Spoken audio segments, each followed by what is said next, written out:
No, we're going. Hello, everybody, and welcome to another Chalked Up. We are back from hiatus. Yeah, a long Labor Day weekend. I am Big D, and to my right is the California Kid, Yo, and on the phone, as always, the man that made Miley Cyrus twerk, the fight. yes. Anytime I am on this show, it's good for business. That's Yeah, all. yeah, you keep Watch thinking. that become like the catchphrase of the year. It will be. Yeah, we only hope. Alright, guys, we got a lot to talk about since we've been gone. It's going to be three of us tonight. Triple threat. Better. Karen, she was at the Dragon Con, and so was Mr. Hardcore. Which I heard was decent. And Mr. Harper met Hayes. Who? What's it called? What's it called? Mr. Freebirds himself. Michael Hayes. Michael P. Yeah, Michael. Michael PSD. Yes, yeah. Awesome. Michael P.S. Hayes was at Dragon Con. Well, he was at the hotel Higgins was staying at. I don't think he was there at Dragon Con, but Mr. Harper Higgins tells me that he stayed on the same floor as Michael P.S. Hayes and met him at the elevator and explained to him about the Dragon Con on the way down. Funny meeting there. It's like That's wicked. he got to talk to Michael Hayes on, I thought that was pretty cool. That is pretty cool. Well, hopefully we get them on next week and they can tell us about their adventures at Dragon Con. Yeah. I'm gonna make I'm gonna try to make a bold prediction, and I really want to try to get us to go and try to get episode filmed at Dragon Con next year. Hey, eyes on the prize. Yeah. So we'll talk about that later. Hopefully we get that done, and we can meet more people at Dragon Con. But we'll save it for next week when hopefully Karen or Mr. Harcourt can join us. All right, guys. So we're gonna go into SummerSlam recap. Honestly, the only match I saw was Punk versus Lesnar. Damn brutal match. yeah. I would say almost as better than the Triple H Lesnar match from WrestleMania. It was just really crazy. I mean, Brock was throwing CM Punk left and right. Yeah, you just heard him. Into the announce tables and all that. I mean, it was just a good match. Yeah, you don't really see good ones like that much anymore, and it delivered on the brutality. Yeah. It delivered. I mean, man, it was good. And great, brutal fight from what I've seen of it, and this is just all time some of Brock's best work I've ever seen him do. Yeah. And just the whole feud, like dating back with the promos, the whole. I still chuckle with the whole Paul say something stupid thing. I mean, yeah. That's still classic to me. It just, oh man, remember that one part when he was talking about? Remember he did that one promo talking about Punk and how he was, he was trained with MMA guys, and he was going like, man, come on, I was UFC champion. You know what I'm saying? Yeah. He's like, that's the kind of story we need to see, we need to hear, we need to watch. So my hats off to both of them, and Heyman and Ballman in the match. I'm putting it as a match of your candidate on my list. Yeah. It's a candidate. I mean, if there's any good reason for Brock getting that contract, it was that moment right there. Yeah. And I see the feud going like 3 months in. I can't wait to see what they do next. Yeah. I think they're gonna probably end it with another Brock versus Punk match at Survivor Series.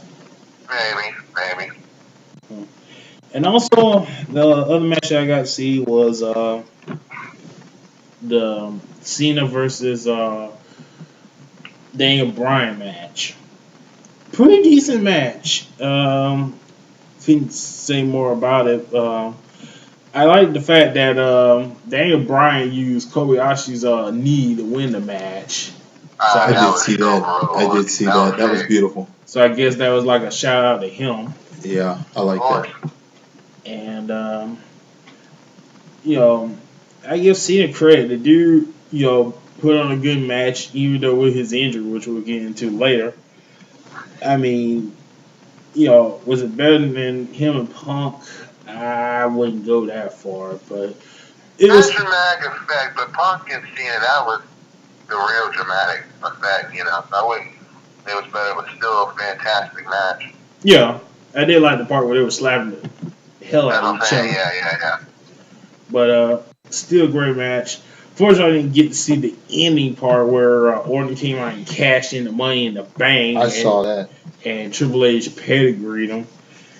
But I like we said before on the last show, we knew it was coming. So Yeah, the only thing we didn't plan on was Triple H going full heel and you know screwing Brian over. But Uh-huh. you know it is what it is. Orton got what he wanted. He's back as a heel, so good for him. Hopefully he doesn't get a third strike while he's I mean, it's pretty champion. much what we all wanted too, so. Well, we don't want either, but Orton just have a way of doing something stupid and getting violent in the wilderness falls, especially when he's champion. Yeah, I don't know what the deal is So, with that. That's Yeah. so hopefully Orton has a clear head and stay out of trouble, or he's gonna, like RVD and you be up the know, road for 3 years and yeah. But on to another topic. While we were out, apparently WWE star came out of the closet. Darren Young of the Primetime Players came out as an openly gay man oh on my god, TMZ. Like while we were out, he came out. what? Oh gosh, Pause. oh my goodness, I cannot recall the name of a certain wrestler who also was black as well. That was Atlanta Jordan. Yeah, okay. You Yeah, guys Yeah, heard but me. Atlanta the Georgia. difference Yeah. is, Atlanta Jordan didn't come out. Well, he was, but there are a lot of things that we really don't want to get into, especially the allegedly rumor that he was dating young boys at the time.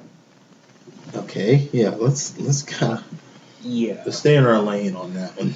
Yeah. but like Dan was trying to say, wrestlers, wrestling is not immune to having gay men in the business. Pat Patterson, the first Intercontinental Champion, was gay, but he didn't come out till after he retired. Yeah, Chris Kane, rest in peace, didn't come out till after he left WWE. And that's pretty much it. But as far as Darren Young coming out, I have no problem with it. I just kind of think that he's only doing it for the publicity. I mean, the way they did it, the guy come up randomly at an airport and just out of the blue, I want to call him Daniel, but no. Darren Young just flat out just come out in the open like that. It really did seem like that was eating at him for a while, the way he just went out about it and just said openly, and like the guy was just hammering him with the questions, and I'm like, that's your first question or whatever right off the bat. He just, said it, and hey, if that's what makes him happy, good for him. Yeah, good for him. And my first thought was honestly like, in terms of that company, I'm pretty sure he's not the only one. Honestly, that was my first. I'm pretty sure he's not the only one in that company right now. yeah. With that orientation, not gonna get too far into it. I asked a friend of mine, like, do you think could possibly be gay also? And and she answered right off the bat, and I was like, wow, I never thought of it like that. Who he said? Who he say? A friend of mine, who she thought was gay. Who do you thought was gay? Well, I asked her, like who else you think possibly could be, and she said right off the bat, Fandango. Oh yeah, Fandango. Yeah, If you take what he did on Total Divas, I don't think he really is. yeah. But like I said, I don't have a problem with him coming out. That's his business and whatever he wants to do in his personal life that he can do. I just hope that it's not like just something to get him over and get an easy push. I just don't think they would go that route nowadays. I don't know, man. It just feels like it'd be very hypocritical. You're using this as your story, and this is a very serious issue. This is the WWE, dude. This is the same company that had. This is PG WWE now, Yeah, thank you, Pike. Still, this is the same company that had 2 straight guys at gay. Actually 3. Actually 3. Chuck. Yeah, Billy and Chuck and Rico. Oh yeah, Rico. That was before this whole. But still, it's still WWE. It's still WWE would do stuff to get over. And people wonder, and including herself, Linda McMahon wonders why she can't win that seat because she's running on a Republican ticket under a company that's liberal. Yeah. The company is liberal. How do you run on a Republican ticket if your company and everything that got you to the dance is freaking liberal? Yeah. That's why nobody will vote for her. Among other things. But I just hope that he's true to his merit and he's not doing it to, get publicity. I mean, the whole coming out thing is pretty much it doesn't have the shock value as it did a couple of years ago. Nowadays, if somebody comes out, you like, so what? Who gives a shit? Yeah, nowadays it's not such a big deal now. That even though the media is trying to milk it as much as they can because they need the stories, but that's becoming kind of old news to the American public. Like, okay, if my neighbor comes out who I've known for years and says he's gay, it's not as big an effect as it would have been, 10 years ago, where everybody's like, oh! Yeah, it's like I told a friend on Facebook. All I care about is if the dude can wrestle, if he could tell a good story. That's all I care about from Darren Young, and he's all right. I don't see anything special. I see something special in Titus O'Neil, but Darren Young's got a lot of work to do. Special, together as a team. Yeah, but right now they're good as a team. Not so much apart, but when they're together, that team, I see something special. Yeah, as a team, but separate. I don't see anything right now. In singles, maybe for Titus O'Neil, but for Darren Young, he's better with as a team with Titus O'Neil. And that's all I have to say about that. I did like how Cena was stopping the street. And the guy told him, is there anybody gay on the roster? And Cena no, not I know. And then he plainly told him, and Cena oh, well, I'm okay with it. I'm like, really, Cena? That's how you going to sell it? He wants to be completely... you know how these guys are. Was that seriously a Cena impression?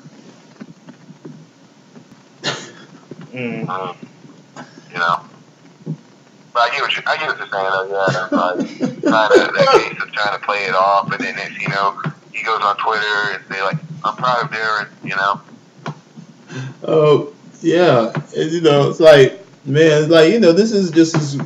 Cena's not as bad as somebody like per se Usher, the R&B artist, in terms of being politically correct and careful with everything you say, But I think that was really a bad move in terms of the way you want to try to talk to the public.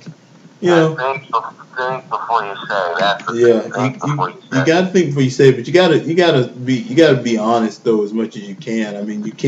You can't be that fake, because when you're fake, then you look even worse. Yeah. But you do what you do. Gotta remember he is part of the company that's doing the. He does have be to a speak. star. He does have to speak to the company's interests, but he can't. But see, when you do that, you have to balance the fact that you can't look like a total puppet, or else it'll make you look bad. It'll make you look like a puppet, though. Oh yeah, but that doesn't mean he has to address the public like he is one. Yeah, maybe. Well, speaking of Cena, Raw after SummerSlam, Cena came out and pretty much told everybody that he does have to leave for 4 to 6 months. Did you see the size of that thing on his arm? Yeah, it was huge. I mean, damn. And like, you know, he was saying like Dr. saying he shouldn't have done the match with Dan Bryan, but I give Cena props for that. He stood his ground, he did it. But damn, looking at that thing. You know, every time I see that thing, it just reminds me of a certain cartoon character, that being Popeye. You know, if you look, yeah, I know. That's all I could think about when they did that skit. That's all I could think about when he was in the ring with that thing. All I could think about was Popeye. All I kept thinking was, take me out to the ball. Because honestly, that's what I kept thinking. He looked, dude. I'm telling you, his body build and everything. He now reminds me of Popeye. I really think if he had a can of spinach in that damn hat, he would. By God, in the pipe, Cena could play that role, man. Thanks a lot, California kid, for ruining Popeye for me. Oh God, well, I didn't do that, you know. But yeah, he's gonna be out for 4 to 6 months. With detail like his quad or something. Like detail his It was like a torn what was it, bicep or tricep, wasn't it? Yeah, torn bicep. My bad. Yeah, and he had his surgery and he put a photo on his Twitter account and he said that he's rehabbing now. And I think the projection is he will make his grand entrance back into the Rumble again. That is to be sure, just to be sure he's 100%. Like, you know, you never know. Yeah. So now we got not only Sheamus out, who's probably going to come back at the Rumble 2, but now we got Cena out. And just today, we got 2 more injuries. Mark Henry injured himself again, and it's probably going to be out. And was it the same leg? I think so. I'm not sure. Damn. And now we got Captain Charisma out with a concussion. Oh, I read that. I was like, are you freaking kidding me, man? Yeah, against Orton, I think this week. Last week. Last week, my bad. He suffered a concussion during the Randy Orton match, and he's now seeing trainers at the new WWE facility. And just like with Dolph Ziggler, they're probably not going to let him wrestle until he gets the clearance and okay from the doctors.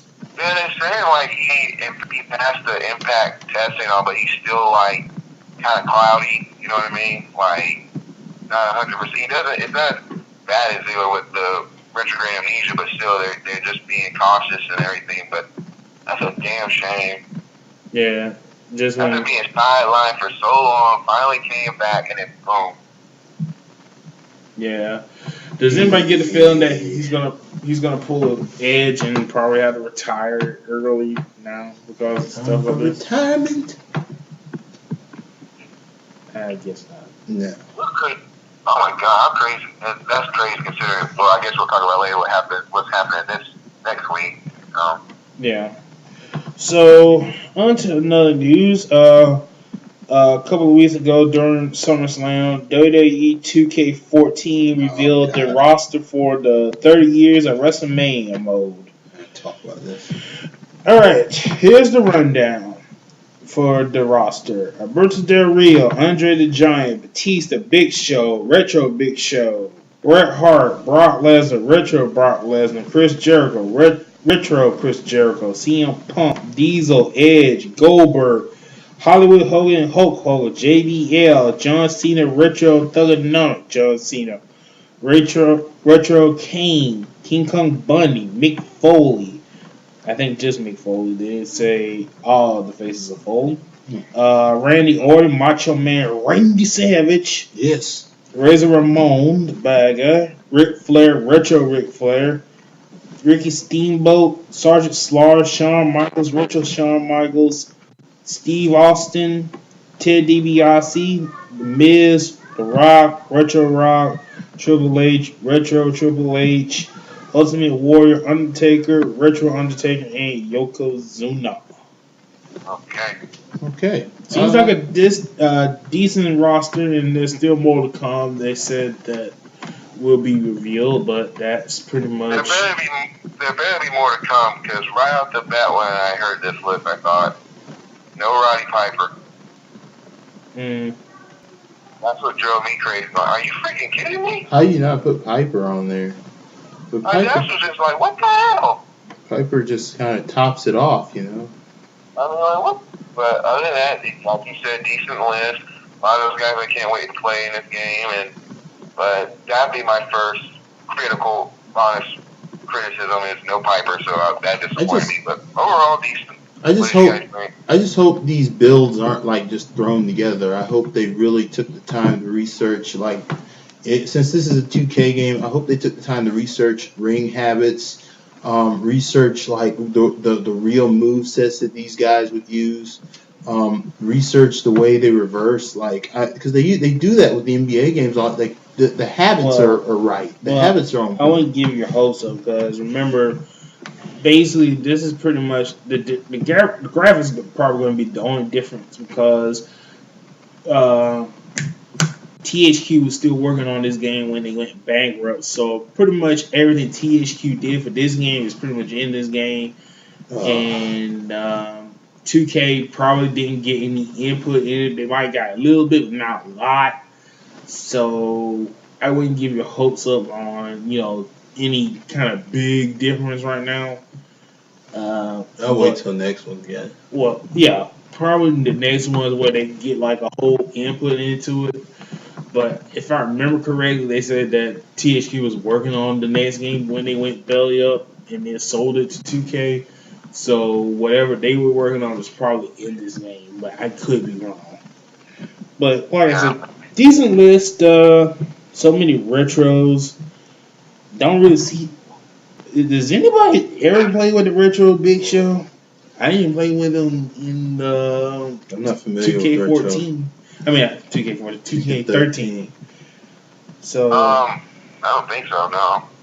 But decent list. I thought it was funny that King and King and JR and Damian Sandow were the ones revealing the list. Wow. Yeah. But that was kind of weird, and I'm glad 2K stepped up and said they were going to do it, and I hope they promote it and give as much respect as they've done to NBA games. Yeah, I got my reserve. 2K, that's a big ass franchise, probably the best sporting franchise in games right now. So this is a big shoes to fill. Yeah. Yeah. But we'll see. All right. Time to get started with something that's probably going to upset California Kid. Me? Oh, yes. Oh, no. You know what time it is? Oh, God. I just realized it, too. It's the PWI 500 Top 10. Oh, my God. Here we go. Every indie wrestler's wet dream. All right, Dan. Calvin, you're gonna help me out with some of these Japanese names. So, okay. Number 1 is John Cena. Number 2 is CM Punk. Number 3 is Hiroshi Tanahashi. Yeah, Tanahashi. Number 4 is Bully Ray. Number 5 is. Let's see. Hang on. Oh, Katsuchika Odaka? Yeah. Yeah, Okada, I'm sorry. Yeah, Katsuchika Okada. And well done. Yeah. Number 6 is Sheamus. Yeah. Number 7 is Jeff Hardy. Number 8 is Alberto Del Rio. Number 9 is Dolph Ziggler. And number 10 is Kevin Steen. Anybody know who that is? Yeah, ROH Kevin Steen. Okay, and I gotta throw out my first rant moment. Why the fuck isn't Daniel Bryan on this damn list? Why isn't he in the top 10? That's why the PWI 500 for those fans, if you haven't found already. We used to think it was a legit list until I think it's more about just who's the big earners. I think it's more about who's the big draws. It's They not pay about attention to win-loss records a lot. yeah. It's not about. I don't think that If list. that was the case, then why the fuck is CM Punk not number one? Why the Yeah, fuck is Well, John you Cena know, number two? it depends on how high they do. They do win and loss at the bottom. Then it's like who gets the better, or as he gets at earnings and talk. A lot of it is work. Talk of because mouth. this list used to piss me off. Word of mouth is really what it is. Because if this was a real list, we all know Brian would be number one, wouldn't he? Yeah, if they're talking about the PWI 500, talking about the Pro Wrestling Illustrated 500, then what is like? I always wondered what it was based on. Like, what do they base it on? They gotta base it mainly. It's When did they start and end it? Like, when does it start? Like, wait, what month? I don't know. I think it's like the beginning of the year. September of last, maybe, I don't remember. Yeah. Just know that the lists are generally unfair to a lot of people who are. It has nothing to do with in-ring work. I don't think it has anything to do with your in-ring workmanship. I think it has to do more with how much you draw, how much you make, how popular you are, what company you work for. It has a lot to do with those factors, more or less. Why is Jeff Hardy on this list? I don't know. He shouldn't even be in the top 10. They put Jeff Hardy there because Jeff Hardy's still a draw. Like, people will come to see Jeff Hardy. Maybe I missed it, but did you say Aries? No, Jeff Hardy is in the top. Is Austin Aries on the top 10? Why isn't he in the top 10? Yeah, Austin Aries is not there, and they put Bully Ray there for some reason. He's not a draw, nor is he even skill. I mean, come on. Well, he is a top heel in TNA, but as I wouldn't put him in. Yeah, I wouldn't put him in the top. No. Not the top. I mean, maybe in my top 10, maybe at the bottom, but not number 4. No. Like, both Hardy and Bully probably 9, 10. You should have people. I wouldn't put Bully at 4. No. It's even like if we're talking about based on draw, like, I mean, yeah. How can you not just put John Cena up there? I could see why they put John Cena there. If they're just talking about draw, that CM Punk, I could see there. But Daniel Bryan not to be there? How do you not put Daniel Bryan there? Makes no sense. It just doesn't make sense to me. I think Ziggler should have been higher. Ziggler should have been way higher. He should have been top 5. I mean, Ziggler should have been way higher. I don't know. What do you think Sheamus at 6? Maybe, what do you think about that? I don't think Sheamus is that big a draw. I think that's a little exaggerated. Sheamus is not that big a deal. Sheamus got to be in the top. He got to be in 11 to 20 range. Yeah, he's like 11 to 20. That's what I was trying to say. I'd put him at least top 20. I wouldn't. People are not going to come just to see Sheamus. It's not. That's what. Your top 10 should be people that. Out of 500 wrestlers, your top 10 should be the people that could show up to a nobody show and people show just to see them. Like, if Sheamus is going to a dark house show or some indie show, I mean, it's not going to be as big a draw as it would be if John Cena showed up or if CM Punk showed up or if Tanahashi showed up. Like, these are guys that draw. Like, these are guys that would cause an indie company to have to cancel the show. You know what I mean? Yeah, I mean. That's what that is. Yeah. So, but that's really real. Yeah, it was like, well, PWI just doesn't surprise me anymore. There's always gonna, especially with top 10, how they're gonna do it. It's gonna be like, what the fuck anyway, so. Yeah. But, You think he'll be Daniel Bryan number 1 next year? Hopefully, if they have some sense, yes. Yeah, he should be. He should be. I don't know if you have it down, DD, but was Daniel Bryan at least in the top 20? What was that? I don't know if you know right off the bat, but was Daniel Bryan at least in the top 20? I don't know for sure. I only got like the top 10, but I wouldn't be surprised if he was. But yeah, this list they could have done a lot better. Me, I would put CM Punk first and then John Cena. Like I said, Bullet Ray should have been like probably in, if not 10, but in the 11 to 20 range. Ziggler should have been in the top 5. Sheamus should have been in the 11 to 20 range. Jeff Hardy in the 11 to 20 range.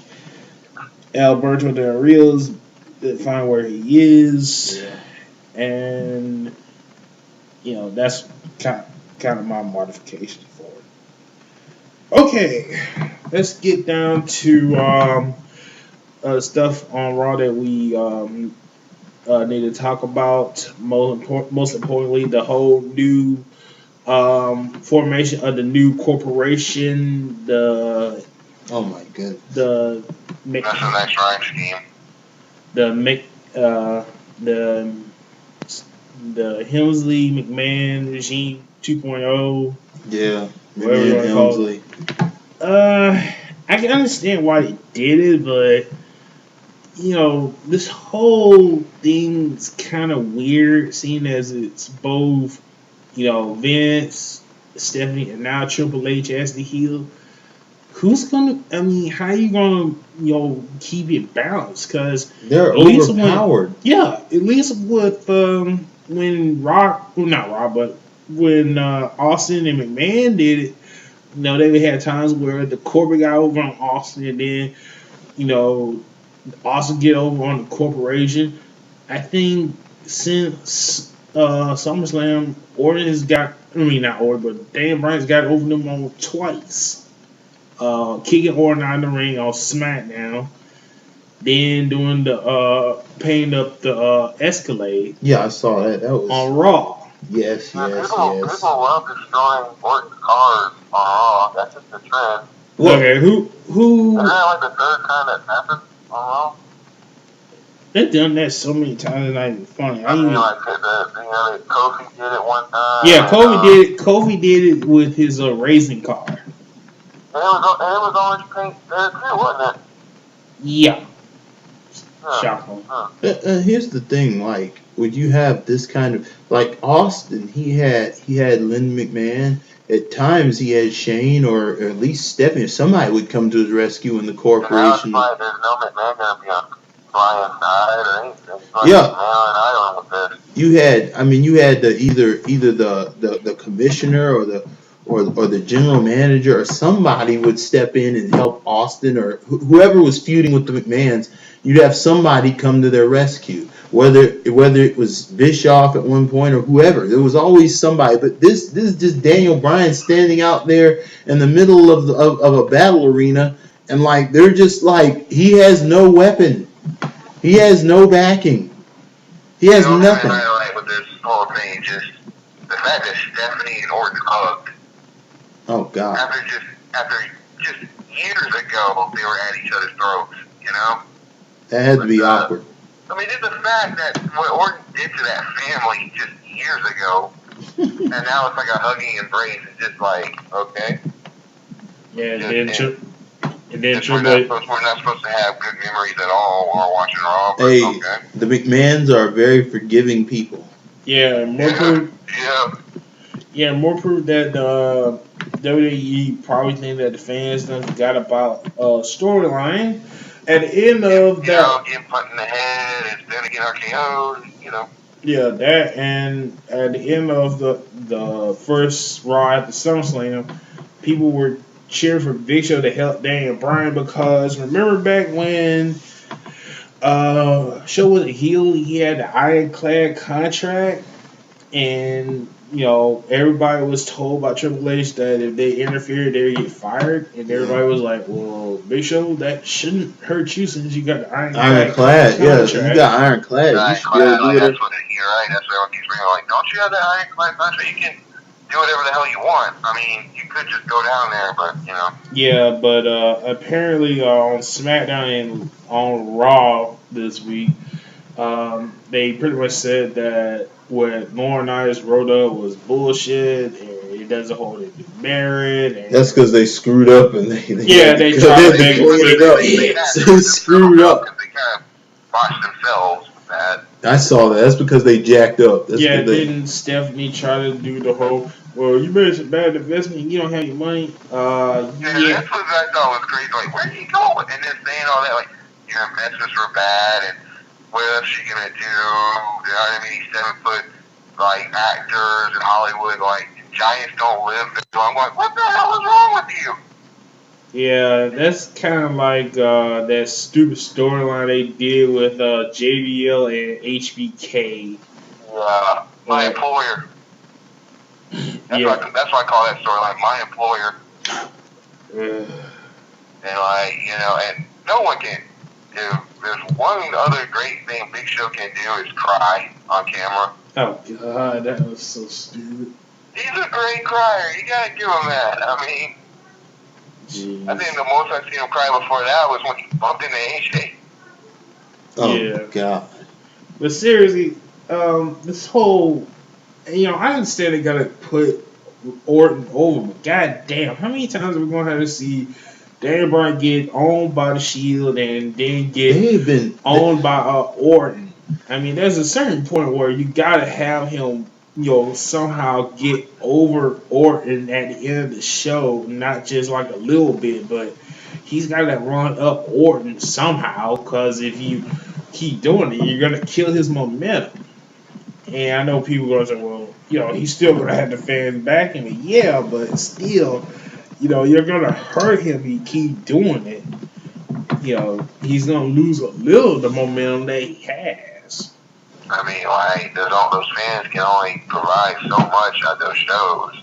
Yeah. Oh, yes, but you gotta give him some more play here. You gotta give him a chance to trick down, put something up his sleeve, Yeah. Don't make you just feel like, okay, yeah, he's got a little fan crowd going for him, and then it's, boom, attack again, and Randy Orton stand over. Like, give him something. I mean, he needs because they just make been the audience believe that this man has a chance at Night of Champions. Yeah, they're kind of burying him. I think they're unintentionally burying him. Yeah. Like, because they've just been crushing him Monday after Monday. He just gets crushed. And Friday. Yeah, and Friday. Yeah, for that matter. Yeah. Just getting the foot up his ass. And one more thing, Triple H, do not sing any Disney songs anymore. Oh, Because God, I'm pretty damn sure Disney would sue your ass for royalties. Oh, Yeah, you don't mess with Mickey Mouse. Jiminy Cricket, you don't mess with Mickey Mouse, man. Will you wish upon a star? Yeah. Don't ever sing again. Yeah. Yeah, I'm pretty sure his baby girls were like, Dad, don't sing again. Yeah, don't do that. Don't do that. But I forgot something. I knew there was one there. I forgot. We gotta talk about right quick the Wyatt versus Kane Ring of Fire match. It was comical. Okay. So please explain to me why in the blue hell WWE thought it was a good idea to have a Ring of Fire match, which wasn't a Inferno match. Okay, I understand you're PG, and I know you can't You don't want people to watch people get burned. So why in the blue hell would you do it anyway and just have a regular submission and It's the same reason. The same reason why these pea brains and creative keep booking cage matches and shit that where nobody gets hurt. It's just and they book matches and storylines and they write stories where people get hit with chairs, but nobody. How ridiculous did they know that match was with just the fact that it was first? Nobody takes a headshot with the chair. It's like it's as bad as Japanese porn where they blur out the private parts. I mean, that's how bad it is. What's the point? I didn't understand it. What's the point? Just like it was gonna happen, Wyatt was gonna get over, and Kane's gonna disappear. When actuality, he's making See No Evil too. So. Oh God, it's awful. It's awful. It's stupidity. I don't know what. Yeah, WWE. If you're not gonna do an Inferno match, don't even bother doing it. If I watch an Inferno match, I want to see burned flesh. The only fire match you can do is in the fire match. If you're not willing to do that, then don't do any fire match anymore. Nothing. Especially if you're the first, like I said, especially if you're the first match on the card. Oh God, yeah. The fans are gonna want to see some burnt flesh if they. You know, I mean, like, don't be real. You know what I mean? Yeah. Yeah. But I just want to point it out because I thought it needed to.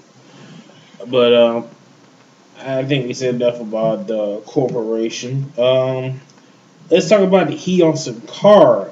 One of the Raws, Sakara faced Del Rio, and I think it was he was doing a dive outside. Yeah, and he hurt himself. Yeah, dive to the second row. Yeah, and dislocated his finger. And he threw up the X, and they had to bring out the referees and call out the match. Yeah, like the second after he landed, he looked at his hand, it was telling the ref, come here. And it pissed Del Rio off to the point where the dude started to beat the shit out of him. He kicked the hell out of him. He must really do hate. Apparently, on another show, they said that he really hates Sin Cara for some reason. Something happened. He got in the sun control because he had some black eyes. Like Sin Cara at all. Like there was even a match. I think it was like 2 years or whenever, a little bit after he debuted, during a match with Del Rio. Del Rio actually pulled his mask off for a second. Dang. Like that, they got some serious heat between each other, and a lot of people apparently don't like Sin Cara that much, really. Wow. Yeah, and now he's got like a ton of heat, so we might be seeing the end of Sin Cara right here. Yep. Another Triple H project gone down the shitter. Too bad, man. Mystico, his matches were fantastic. What the hell happened here? See, kid, this guy was like a guy in Mexico. Well, apparently he had more stroke there, so, Obviously. Yeah. it just works that way, man. Yeah. Damn, I mean, because I will admit, I know this was Triple H's friend, but I would have had the highest hopes, being like, okay, he's going to be the new Mexican superhero, and then when he debuted, it just fell flat. Well, it doesn't help that he botched his ring entrance the first day. Oh, yeah. That's one of the stupidest botches you can do. I mean, that's just one of the stupidest entrances you can do, just, No, it's a good entrance. It's just that he couldn't land it. It's just like, I like the fact that he did fix it, Well, it was a... it's disappointing, because he's such a renowned performer in Mexico, and he thought it was going to click, and it didn't, and it's sad. No, it didn't. But, You think they are going to fire him eventually? I wouldn't be shocked. Predictions. Let's do a prediction on that. I'd give him 3 months. I'm going to say first thing in the new year. Yeah, that's a good pick. I say next spring. Mm. But on to other news. Let's go and get this out of the way. AJ Lee's pipe bomb. Oh yeah. Or is it calling it the pipe bombshell? Yeah. After Natalia faced, was it Brie? Yeah, it was Brie. And after that, AJ came out and pretty much destroyed the Total Divas. Pretty much said that they're worthless, and the only reason they're there because they doing favors and they're on reality TV because they're too crappy to be actresses. Yeah. Well, she went hardcore. Just damn. I mean, I'm shocked that WWE would let her say that, seeing as that she's pretty much dissing Total Divas. I'm pretty sure somebody was like, "What the fuck?" I would just think like, I'm pretty sure did you really have to burn Natalia like that? I'm pretty sure the producers at E would call on Stephanie McMahon and tell her, "What the fuck are you trying to get your champion to do? You're fucking hurting the shit." What we saw. If I was E, I'd be like, "You realize I'm bringing you guys I'm giving you guys a hit." Hold it, gentlemen. What we have been watching has been, especially with the whole CM Punk thing, like last year. What we've been watching has been the growth of an internal power struggle in the company. I feel like there's a side of this company that is trying to reach out and change the company, and it's being headed by people like CM Punk and Daniel Bryan and Triple H for that matter, who are trying to make it more of a worker-based thing again, trying to take it back a little and make it and change it to more ROH style stuff. But then don't kick the hand that's feeding you. no, but here's the other side of it is some people trying to hold on to being more sports entertainment and drama and trying to be trendy and start reality shows and movies and stuff. And both, like I said, both sides, I think the company is split in two, and I think both sides have positives, but both sides also are bringing about negatives for the company. I think that's why they've been at a standstill for so long, because they're just one side wants to go one direction with the company, and the other side wants to go the other direction. You got guys like CM Punk who are starting to illegally bring back the pile driver and start bleeding out there because they want the show to go back to being what it was. And then the other side of it is like, no, we need to keep pushing forward, stay PG. And we attract more audience, and we expand our product to include reality shows and movies.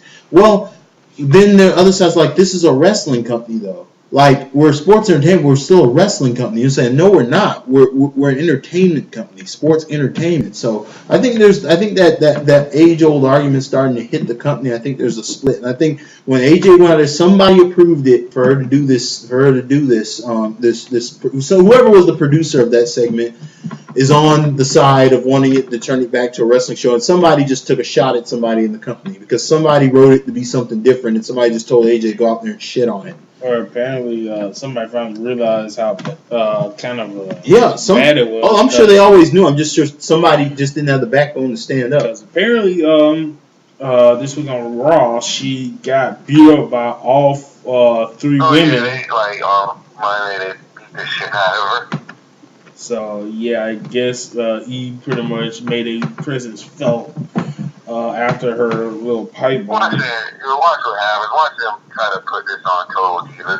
They are, because they got approved for more episodes. So I wouldn't be surprised if you saw it on Total Divas. Yeah, there you go right there. Watch what I can already see it right now. One of them is going to be AJ. Here's the thing. If it's Natalia, I'll be okay. I swear, watch what happens. Because they decided to make it a... If it's Natalia, I'm okay with it. Here's my thing. It could be Natalia. It's going to be like AJ, Bree, Natalia, and Naomi. And just watch one of those three get the belt, and then that's going to be your next season right there. Here's the thing. Honestly, the worst thing they could do right now is take the belt off AJ.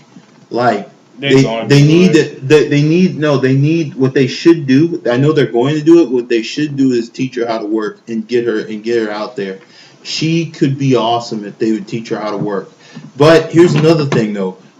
If they do take the belt off her, I agree with Shaddai. It needs to be Natalia. It's got to be Natalia. If they will ruin it. They will ruin everything if they put it on any of the others. It'd just be a waste of time. It's like, come on. She's the only reason why I'm even bother watching that show. Give her the damn belt. I mean, come on. Yeah. You know, don't give it to the Bella. No, please no. Please don't do that. Yeah. Speaking of the bells, god damn, when they shut the fuck up during the damn segment. I mean... yeah! And then what the hell were they doing after she was done? Like, they know she's going? Also, when did Mick Foley became Captain Save-A-Ho? Yeah. When did Mick Foley became a Captain Save-A-Ho? I know! When the hell did that happen? Didn't he do the same thing for Melina at one point? Yeah, but at least that was storyline. And now he's sticking up for the Bellas. Like, what's your deal, man? Come on, man. I mean, I know you're a good guy and all, but sometimes you just need to just let it be. Yeah. And let the women do the fight for themselves. Yeah. It's like there's no way a Bella is gonna get that belt back. I hope. Right? I hope never. I hope it's dirty. It's dirty. It's not gonna happen. And then you're like, right, Brian? Right, Cena? God. Right? You're asking the wrong two guys. Mm-hmm. But well, with that, Crazy. next. And also, right quick, thank God they didn't put Eva Marie in that match. Oh God. These names, like, what is with these names? God. Sound like Anybody seen Caitlyn?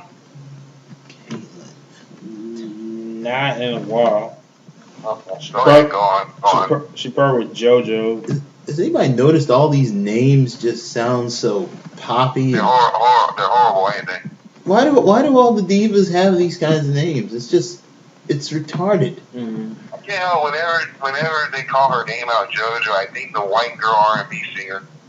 No, I mean when you say their names together, when you say their names in a list, what does that feel like to you? Well, I thought JoJo was pretty much gone at the end of the season, but now that she's with Orton, she's probably gonna be sticking around for a while. Is that official, or is that like a one-night thing?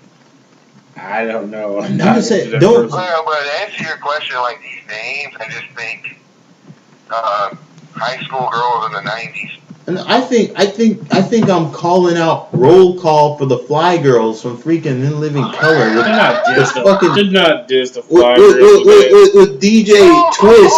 With like DJ Twist. Did not diss the Fly Girls like that. And like Sean Wayne. Never mind. Marlon, boy. Never mind.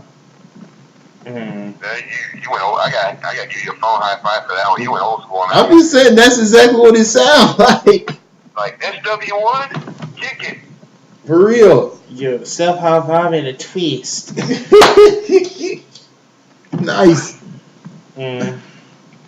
Okay, moving on. Let's see here. Well, WWE is considering dropping the Hell in a Cell pay-per-view. Yes, do it. There's no motherfucking point of having the Hell in a Cell pay-per-view anymore. If you're not going to do the damn Hell in a Cell justice, drop it. It's a miracle. It's a miracle. But they're probably going to replace it with that battle, what the fuck they calling that damn pay-per-view. Yeah. No. Yeah, Battleground. They are doing that, so. They got to get rid of these gay pay-per-views. Unless they're going to do World War III, what's the point? I just thought it was going to be a gig. I didn't know for sure if they're going to try to do World War III on that, or War Games on that, whatever. And again, what's his name still makes better pay-per-view names than the WWE writers. God. Who that? Jeremy Pivens. Yeah, he does. Yeah. I mean, come on, like Battleground and just it's like I don't know. That's the worst WWE pay-per-view I can remember to this day has been bad. Worst pay-per-view name. Worst pay-per-view name. Well, no, wait a minute. Worst pay-per-view. Okay, go ahead. Bad Blood. Yeah, Bad Blood was bad. There were all of them were terrible. Bragging rights. Oh God, that was. Not saying that's a bad pay-per-view. I'm saying that was a horrible name. It's a bad name. It's just a really bad name. Oh God. Capital Punishment. No, that was terrible. Oh yeah. Payback. That was bad. Just calling it the Bash. Payback was bad. Yeah. That was really bad. They come up with the crappiest names. God, they run through these marketing guys. Even though it had great matches, the name though, Extreme Rules. Oh. It was good until they bastardized it without the ECW brand. The only good pay-per-view, really good pay-per-view that had a bad name, or like the best bad pay-per-view name was In Your House. Yeah, I loved In Your House. Like corny name, great pay-per-view. Yeah, the set, everything they built in there was really nice. The lighting was good. They could have done better than that. Yeah. Yeah. Okay, one more not team name, but WWE topic. WWE is in talks with Bill Goldberg to return. What? Oh, Bill Goldberg? Yeah. Oh.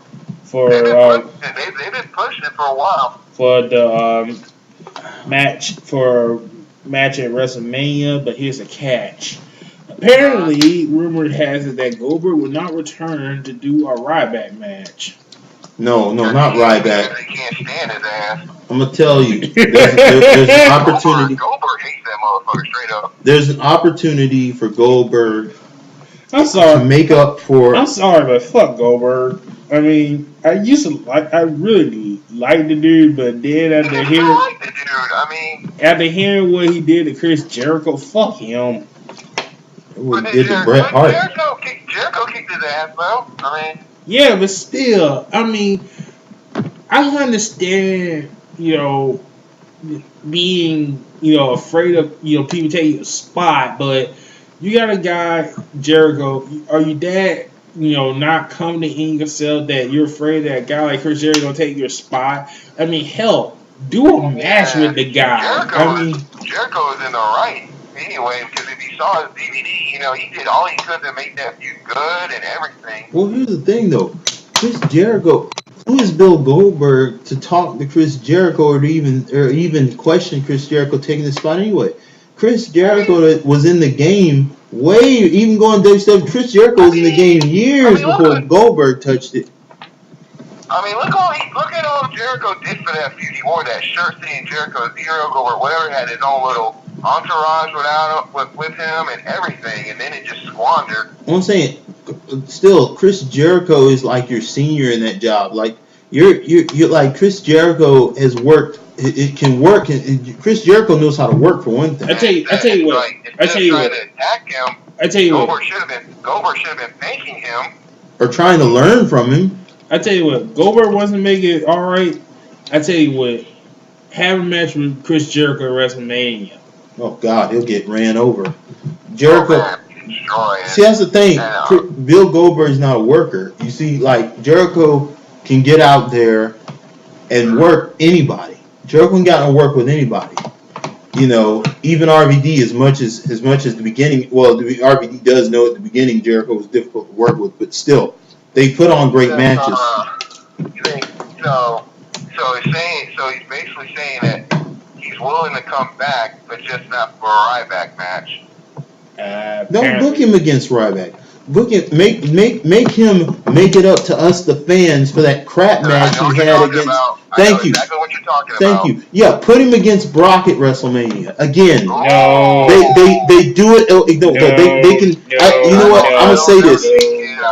I'm gonna say this. If it were left to me, because they built that shit up so much and they disappointed the fans. Nobody wants to go down that road again. No, I don't care about bringing back. Like, okay, they do it this year, they screw it up. They do it this WrestleMania, they screw up. Well, fire them again, bring them back next couple of years until they get it right. They're going to do it until they get it right. No. He would have the job if it's Brock. Goldberg would have the job. Yeah, he would have the job. Goldberg's not going to do it. Yeah, Goldberg would never do it. Mm-hmm. Yeah, it's not going to work. Yeah, well, I don't know what you do, Bill Goldberg. I don't know why they're trying to bring him back then. There's no point. The only reason Bill Goldberg would have to come back is just to make up for that crap match, in my opinion. Yeah. He had to make up for that crappy that match could have been way better. That's the only feud that will work if you try to do it. Don't try to do it like him fighting The Rock or him fighting Triple H. This is only going to work if it's him and Brock. Yeah, that's what I'm saying. That's the thing. That's the only way I see him coming back is if they rematch from that. And don't be cheesy about it either. Cause just because you're putting out a DVD and automatically feel like he's going to get a Hall of Fame. Here's my thing. It could be a draw if they would just it could be a draw if they would go out there and give 110% and blow it out of the park. The power. We were waiting to see the ultimate power struggle. And they just rushed through it, and it was crap. God, man, that was supposed to be the best match ever, and they just So in terms of that, Goldberg, I'll believe it when I see it. Yeah, I'll believe it when I see it. Yeah. Well, it's that time again. Oh God. Going to TNA. All right. TNA this week was filled with botches. Let me just say this. Tina, you fucked up one of the best things you had in the Bound for Glory series. Which one? All of them. I mean, for God's sakes. I mean, either because of the whole thing with AJ Styles, for those who don't know, Apparently, AJ Styles' contract was about to expire, and you know, He didn't finally resign. somebody woke up and realized, hey, we're gonna not do like we did with Bobby Roode. This is like what, the 8th time they've done that? They Well, fall asleep on that shit. well, the only ones I can remember was Bobby Roode's contract expired, and they didn't do anything about it. And who was the other one? There's some other one. I can't remember off the top of my head, but go on. But you know, luckily somebody caught it, and AJ signed a short-term lease for it. So, we might as well add this topic in anyway. So, AJ comes out and he joins the main event mafia. Oh yeah, I heard about I take that back. He helped the main event mafia against the Aces and Eights because Kurt Angle's in rehab. So he comes out with his hair still on, but he had his phenomenal AJ get up. And he helped the main event mafia beat Aces and Eights, and Devon got, he got the boot.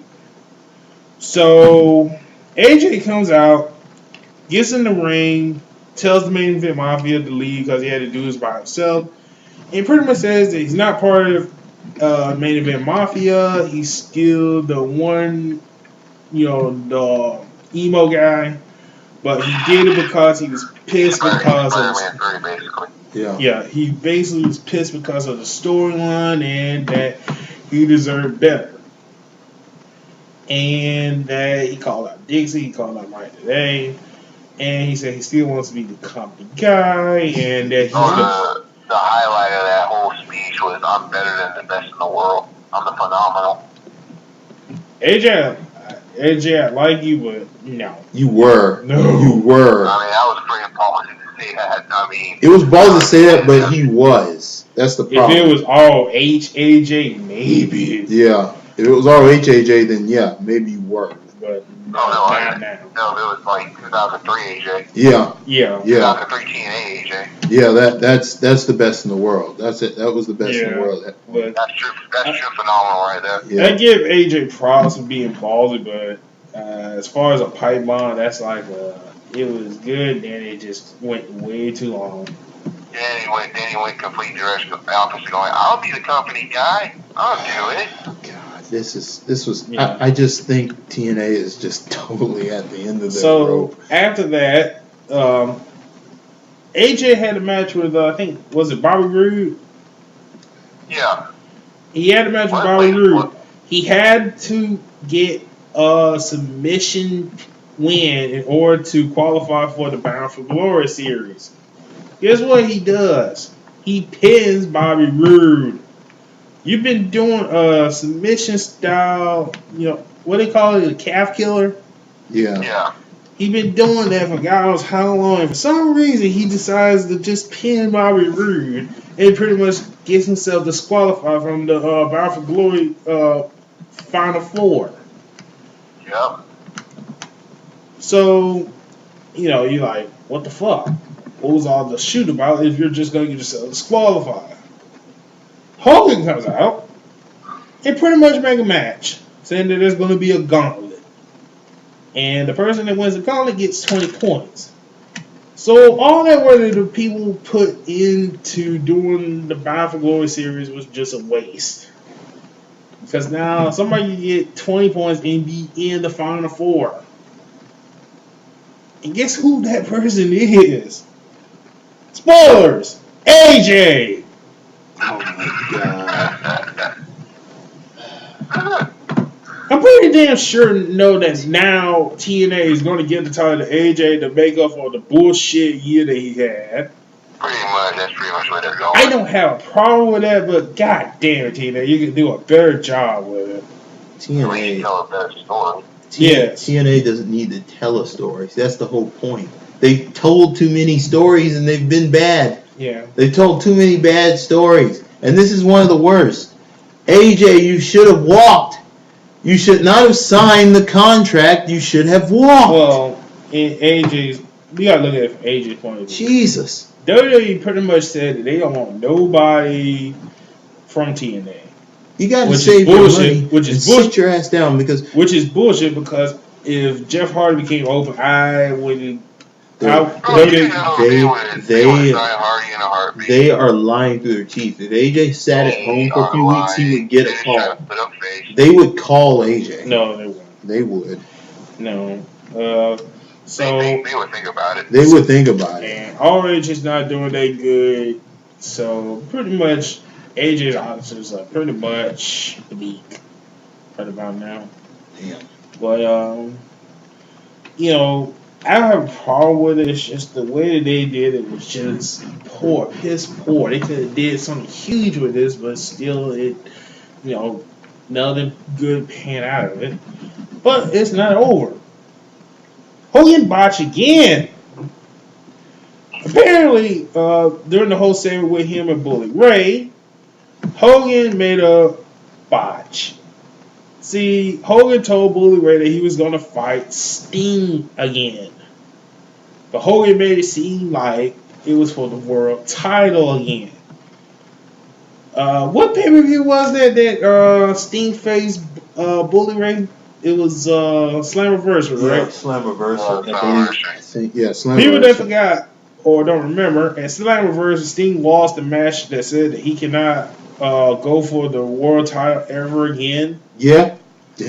So Hogan made it look like Sting was going to get another title shot, which was stupid because it made the stipulation that they had at Slammiversary useless. So much so that Impact had to go online and pretty much tell everybody that it was a non-title match. Yeah. I bring this up because, for those that don't know, at a convention in Toronto, Bischoff and Hogan were at a thing called Hogan Uncensored or whatever the fuck. At this Q&A, Hogan pretty much blasted Dixie. Wow, really? Now, I want you guys to understand this. If y'all listen to Solid Monster, and this is a shout out to Solid Monster, Sounds Off, listen to his intro, where Dixie is praising Hogan, saying that he is the rocket fuel that TNA needs. I think it was back at that press conference where they introduced Hogan to TNA. Okay. This is coming from the same guy she praised. TNA Star Hogan took part in a Q&A event in the Fan Expo in Toronto, Ontario, Canada over the weekend. Hogan was asked about a potential WWE run. What I've learned about this business is never say never, Hogan said. I don't know the scope of things. I'm just throwing this out there, brother. Dixie and Vince McMahon could work together. Who knows? Never say never. Hogan saying he will never go back to WWE. I would never say that because you never know what tomorrow brings or the day after. That's just the wrestling business. You never know where anybody is going to end up. Who knows, man? Hogan also goes about two things that would make TNA more successful. Number one, and one doesn't work without the other, give him, Eric Bischoff, the keys to the car. Hogan says, and have somebody somewhere just drop all the resources we need, like we had in the WWE and the WWF, whether it be cameras or money or vehicles or advertising, just have heaven open the doors and just drop it on us.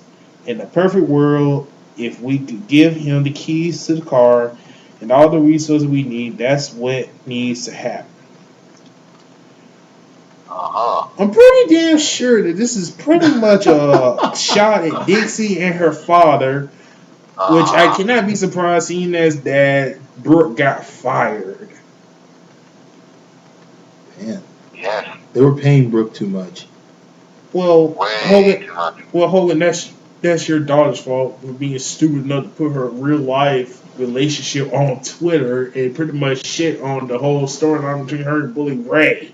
Hallelujah.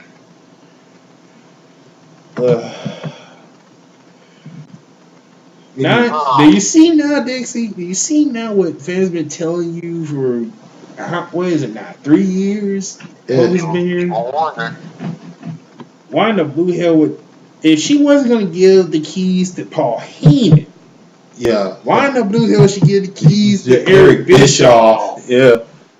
And if you ask me, I think she should have let Paul Heyman come in there and clean that company up. Paul could have cleaned it up.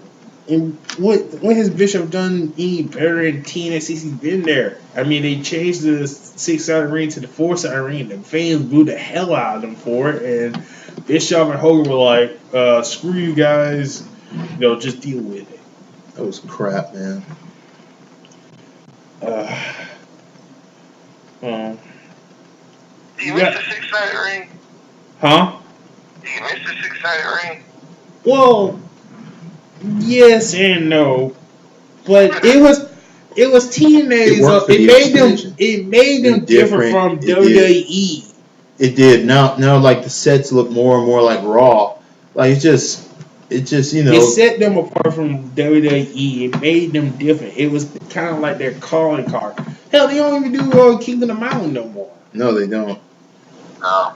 They don't do shit. I mean, ever since Hogan got to TNA, the knockout division's in disarray. They're down to like 5 knockouts now.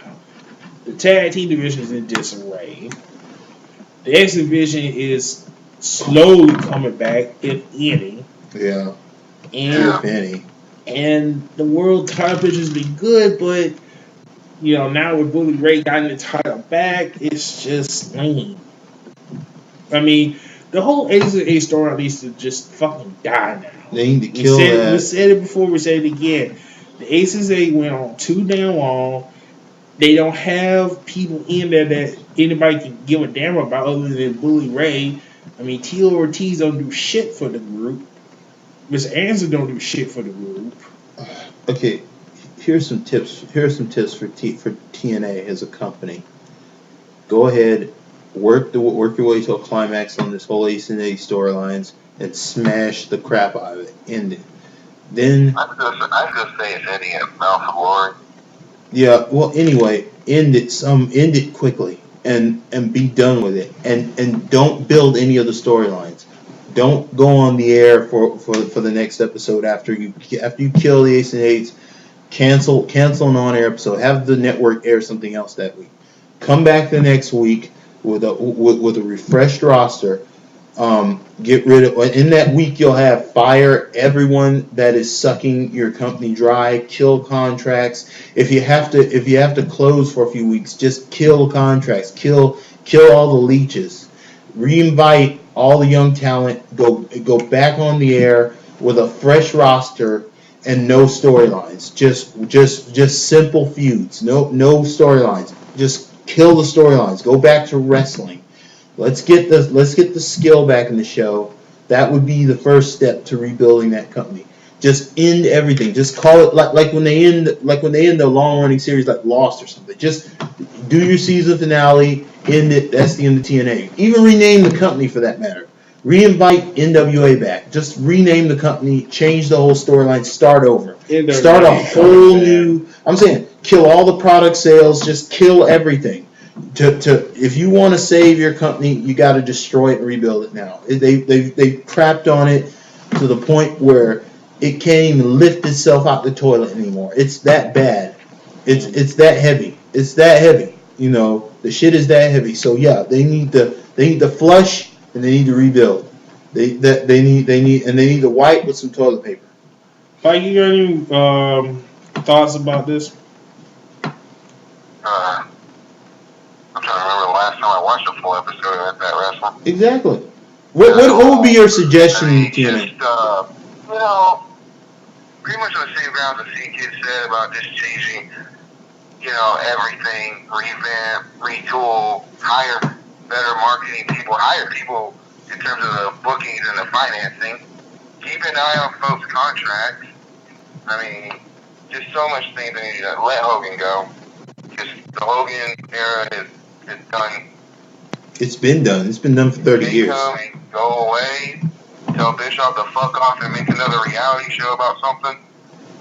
Just everything just needs to be done. I'm on the same page. It needs to be done. And Aces and Ace at Bound for Glory, just start over. Yeah, I'd say just like revamp the entire show, like just reinvent the whole show. You're gonna have to like they may even have to go off the air for a couple of shows because I'm just saying they may have to ask the network to air something else or Right. air reruns of classic TNA for 2 weeks. And actually have an off season. Yeah, do like ECW did. Just air reruns of the best stuff TNA had for a couple of weeks. Put like the one night only shows on there. Because of the time, They already premiered the pay-per-view, so for three straight shows, air everything in the best of library. Just three shows and repair this company. They're already doing that. They're doing it on YouTube. I know they do it on the air though because they need time to rebuild. They gotta clean that company up. No, you can even put that one YouTube show they got with Spin Cycle. Put that on there. I put it to you, Big D. What would you do? What would be your first step to clean up TNA? Like how would you if they gave you the keys to the car, how would you clean the company up? That was my way of cleaning the car. If they gave me the keys to the car, that's what I would do. I shut the show down and rebuild it. What would you do? Get rid of Hogan, Bischoff, get rid of Garrett Bischoff. Yep. I want to say get rid of Briscoe, but yeah, get rid of him too. Kill the Aces of 8 thing. Restart it with Bully Ray. Get him to do something else. Revamp the Knockouts division.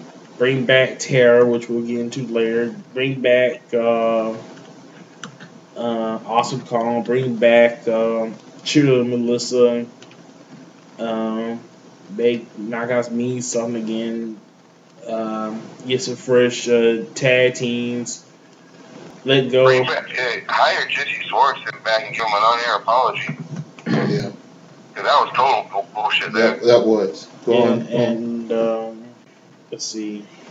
Get rid of Mike today and Taz. Thank you. And put what's his name back on there. Who? The dude that left after they didn't do a okay, him, yeah. I forgot the dude's name, but bring back that guy and for now put JB on there until we can find somebody to co-host with him. And that's pretty much what I would have done. Yeah. Oh yeah, and no more one night only bullshit. Thank you. Most of the pay-per-view stuff. Most of the pay-per-view stuff had to be on Impact. And if you're just going to do 4 pay-per-views, just do those. And the special pay-per-views you can do on Impact. Yeah, I agree. Speaking of Tara, I want to get you guys' thoughts about what she said about when she got released. I read this actually. Go ahead. Yeah. I do. She talked about her departure. She said, it was a surprise to me. I went to TNA because I wanted to work with some of the great female wrestlers that I hadn't faced, like Awesome Kong, ODB, Sarita. TNA has definitely shifted their focus as far as the women's division. It was really my love of wrestling that kept me going. I don't think it was the right fit for me anymore. My contract was up in a month or two. They knew I wasn't going to resign. First, they had the travel guy call me and tell me I was released. Then Dixon called me later that day and said that it was a financial thing. And they knew I was ready to jump ship anyway. I think the classic thing to do would have been to give me the opportunity to quit rather than getting released. But at the end of the day, everyone got what they wanted.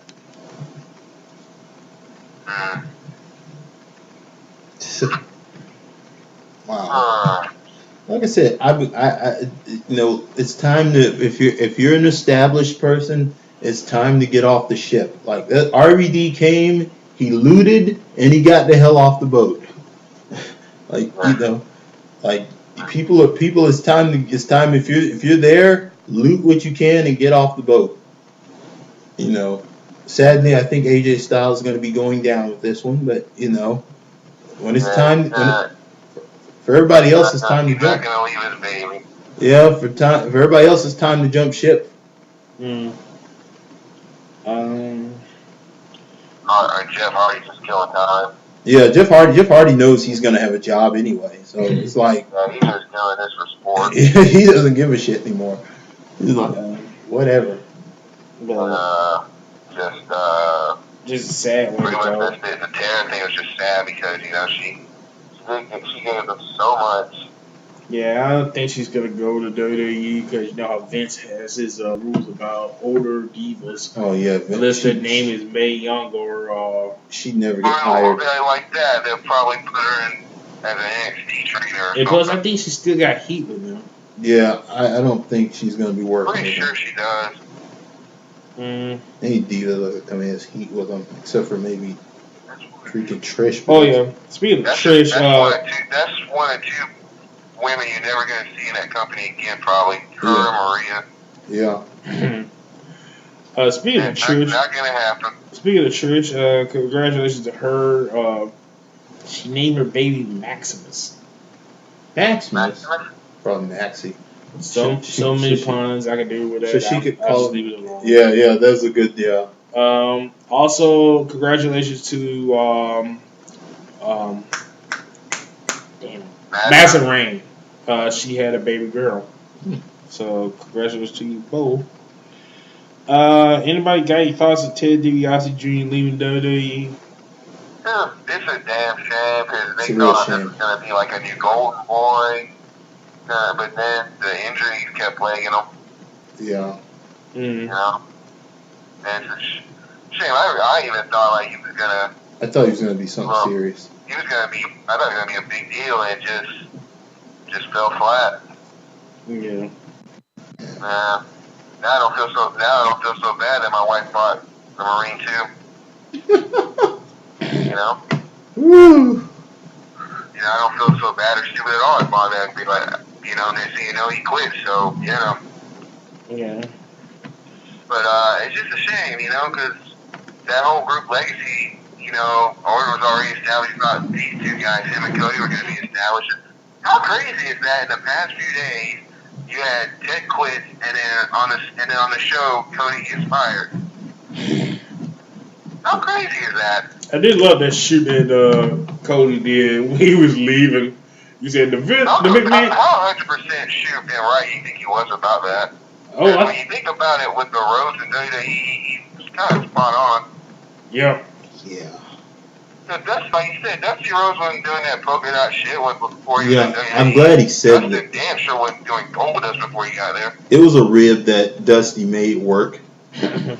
Well, it was a thing that Dusty and Dustin both made it work. It was stupid, but they took advantage of it. And then you look at Cody and just all the things they've done with him. Like first they had it with Marco Holly, they did Priceless, they did Legacy, then he did the Dashing thing, then the Mask thing, and he's done everything they asked him. The paper bag thing. The what? The paper bag thing. Oh yeah, that and they did so much to him, and he still called their bluff and went with it. So congratulations on getting married. Great. Yeah. We'll see you when we see you. Yeah, I wouldn't be surprised if he comes back at maybe Survivor Series, maybe Rumble. Yeah.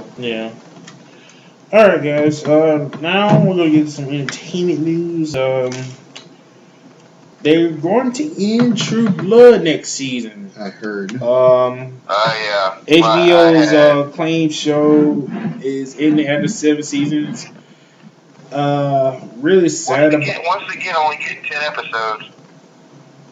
Don't know why, but okay.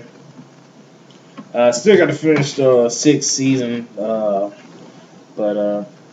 I enjoyed this recent season. Definitely, to me, it was more entertaining than season 5. And I didn't expect. But then again, during this season, I kind of hinted. I would ask you, BD, doesn't it kind of feel like with especially the 10 episode thing, it kind of feel like it's slowly about to go away. It already feels like in terms of HBO, they kind of passed the King Torch to Game of Thrones.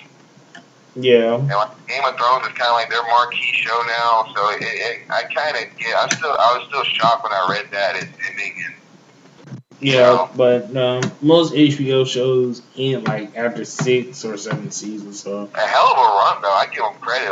Hell of a run. No surprise there.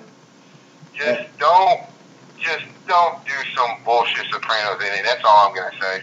Yeah. Give us answers. That's all I want. Yeah. Also, the Sunday the GOAT returns. Boardwalk Empire. Season 4, right? Yes. Season 4. I still need to finish. I need to watch the last 6 episodes of last season. I haven't seen season 3 yet. Which is ironic because on DirecTV they're doing HBO free weekend. Oh. Yeah. And they're going to get into more cities. I think they're going to do Harlem this season too. Yeah, it's going to be a bit more jazzy, ain't it? Talk about Bumpy Johnson, probably some stuff. Yeah. But I saw the preview. It looks like it's going to be good. Yeah, I still miss Jimmy.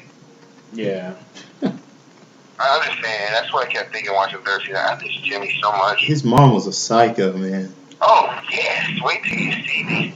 I haven't seen episodes, man. Like I said, I haven't seen season 3 yet, so I don't know how things are going to go. Man, as long as the dude with the mask is still there, we're going to be okay. Okay, cool. Yeah. As long as he's still there, we're okay. That guy was crazy, man. I like that guy. Yeah. Well, he's great. Oh, right quick, did you hear that he did redo Newsroom? No, I didn't. I still got to finish the first season. Yeah, they did redo Newsroom. Newsroom for season 3. But yeah, Boardwalk Empire this Sunday. And, Okay. We're going to go to the coup de grace right here. We're going to end on this.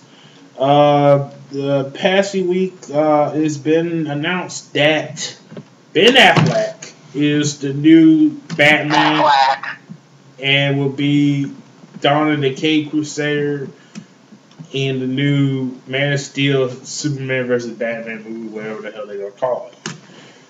Alright. Does anybody want to go and rant first? I'll let somebody take the floor. Look, you know what? I like Ben Affleck. I'm a fan. What he did to research his career with Argo, amazing. But still, not my first choice. And it wasn't even my top 20 choice. So when I read that, I saw that he was picked. I was like, seriously? And then when I shared the post on Facebook, so many people were ranting. I have read I think at this point 12 blogs of rants about this. And I think the only one who had a little bit of optimism is someone we know, Chris Emergency Ward. And he was saying, why are we hating on it now? This hasn't come out for 2 years. And let's see a trailer and say, oh, man, you realize for the next 2 years this is going to be the one topic that's going to be debated, hated on, picked on, ranted, embraced, celebrated, questioned, hugged. This is going to be a 2-year-long conversation. Yep. About everything. They don't even start shooting until April, and it's just people are going to be spying for pigs, see him in the costume and everything. So, I'm trying to be optimistic. I really am, because Ben Affleck is a great actor and all, but, Okay. I don't know. If Batman has a Boston accent, there's your answer. All right, Kevin. Okay, I can give you. If you start saying the Dark Knight Cod, then there's your answer. Number one, I don't see Ben Affleck as a good Bruce Wayne. Number two, Ben Affleck doesn't have the face that would make Batman. His voice doesn't make Batman. I don't care how much he grunts. It's not going to make Batman. It's just gonna make you miss Christian Bale. Ben Affleck is not Batman. Christian Bale is Batman. Well, not anymore. Apparently not. I said before, as Batman, you can debate if he was the best or not, but as Bruce Wayne, no one did it better than Bale. Nobody did Bruce Wayne like Christian Bale. That was the man.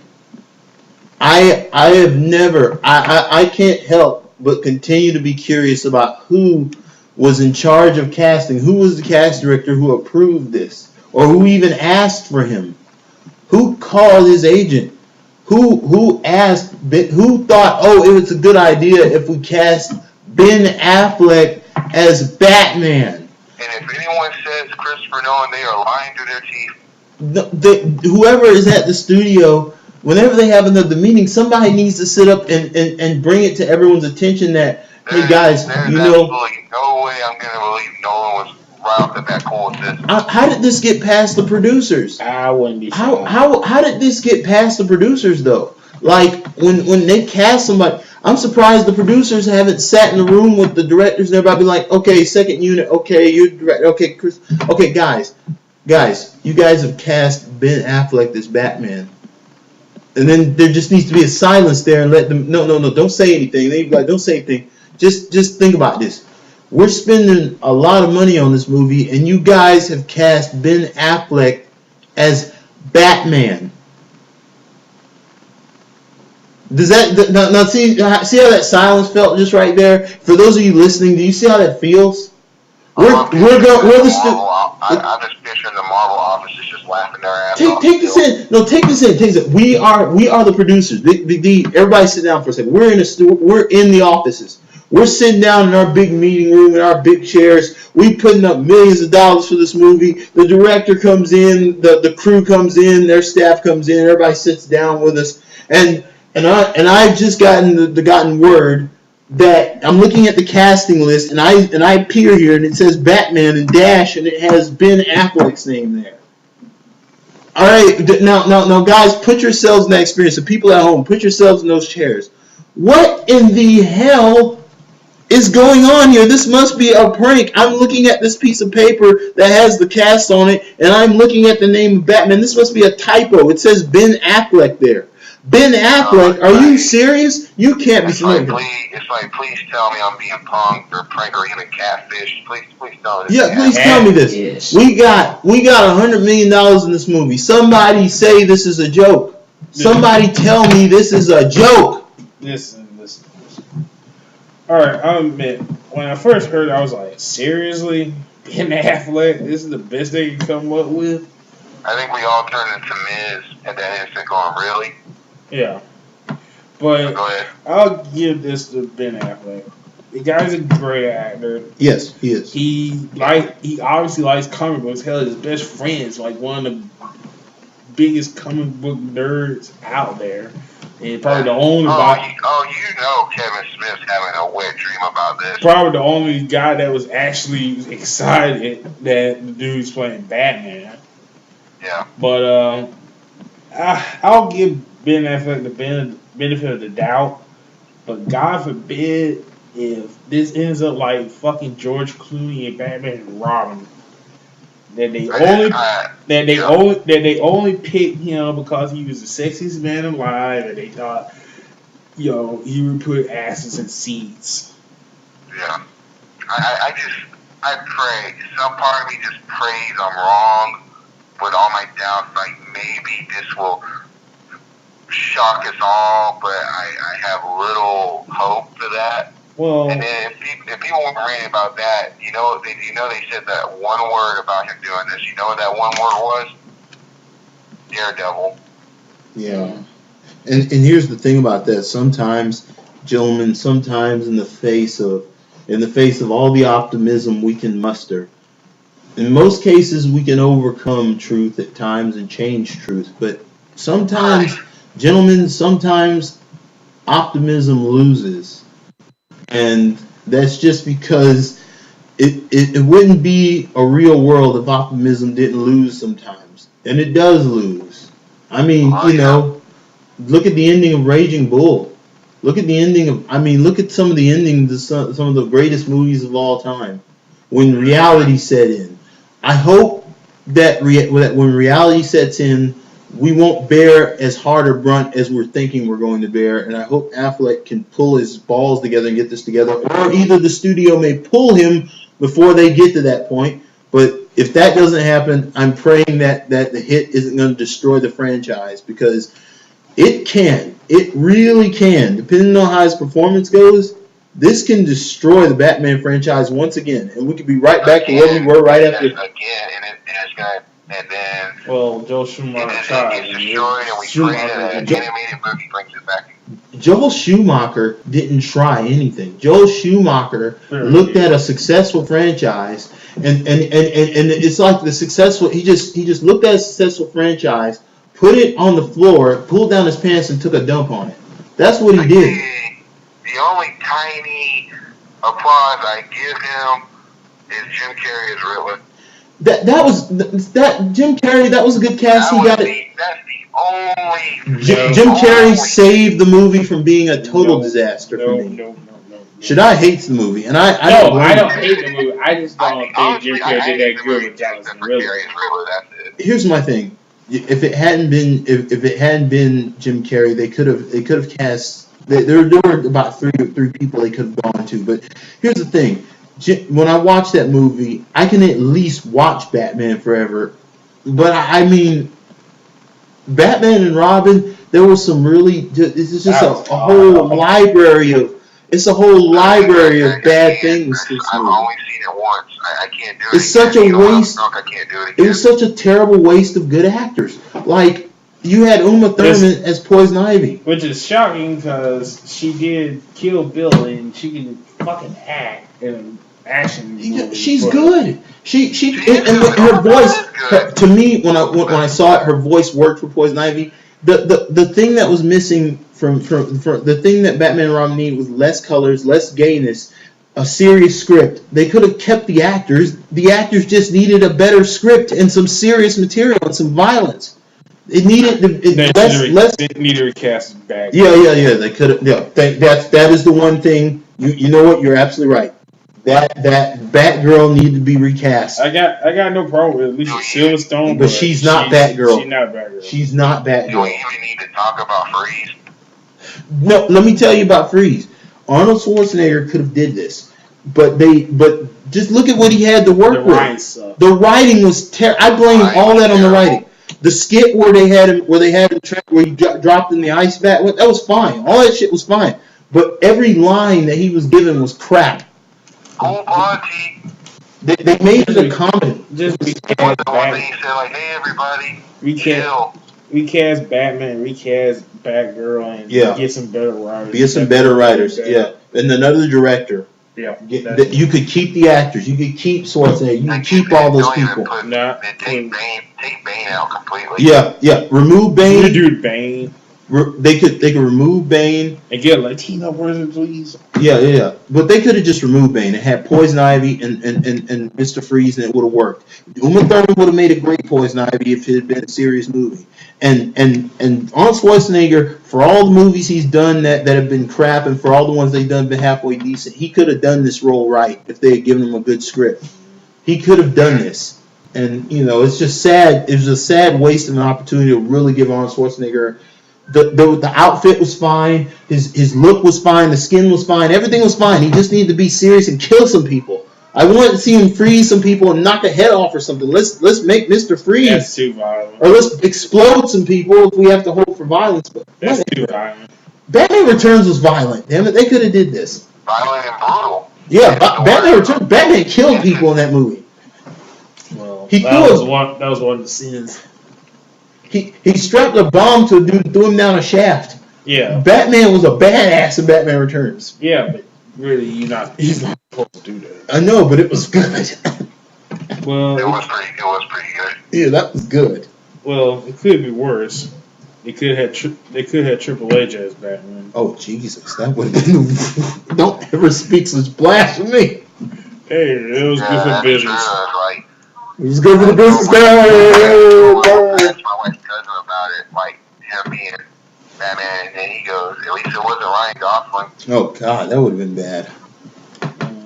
And on that note, and then I thought that I would have honestly my number one pick for that. Ooh.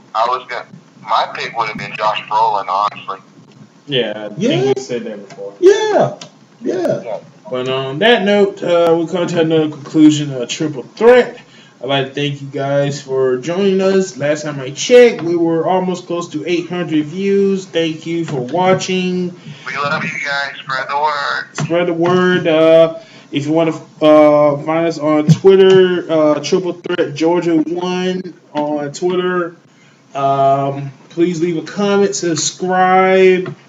For the Thank you, California Kid, Pike, and thank you for joining us. You're welcome. Okay, and we're out. Thank you. All right.